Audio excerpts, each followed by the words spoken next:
ہندوستان میں، میں ہندوستان سے ہوں، میں بھی ہندوستان سے ہوں، وہاں سے قبلہ کی طرف لوگ ٹانگ نہیں کرتے، یہاں کچھ لوگ قبلہ کی طرف پاؤں کرتے ہیں، کیا ایسا کرنا جائز ہے؟ دیکھیے پیارے رسول نے صرف منع فرمایا ہے کہ قبلے کی طرف پیٹھ کر کے یا چہرہ کر کے پیشاب پیخانہ نہ کرو۔ اگر پیر کرنا منع ہوتا تو آپ اس کو بھی فرما دیتے۔ ٹھیک ہے، بہت سے لوگ ہوتے ہیں جذبات میں کہتے ہیں کعبے کا احترام، اپنے باپ کی طرف پیر مثال دیتے ہیں، اپنے باپ بیٹھے ہو تو ان کی طرف آپ پیر کریں گے، یہ سب چیزیں دین کی نہیں ہیں، بلکہ اگر منع ہوتا تو پیارے رسول کہہ جاتے۔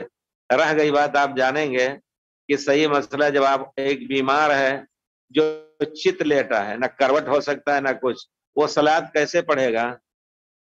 ہمارے خیال سے فقہ میں تو نہیں، مجھے معلوم یاد نہیں، لیکن صحیح حدیث کی روشنی میں، صحابہ کرام کے فعل کی روشنی میں، اس کا چہرہ قبلے کی طرف پیر قبلے کی طرف کر دیجئے اور اس طرح وہ نماز پڑھے۔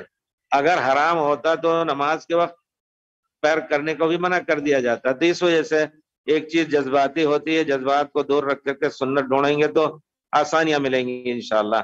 تو پیر کرنا جائز ہے، یا ایسے بھی آپ لیٹ سکتے ہیں، پیر کی کر کے انشاءاللہ قبلے کی طرف، حرام نہیں ہے۔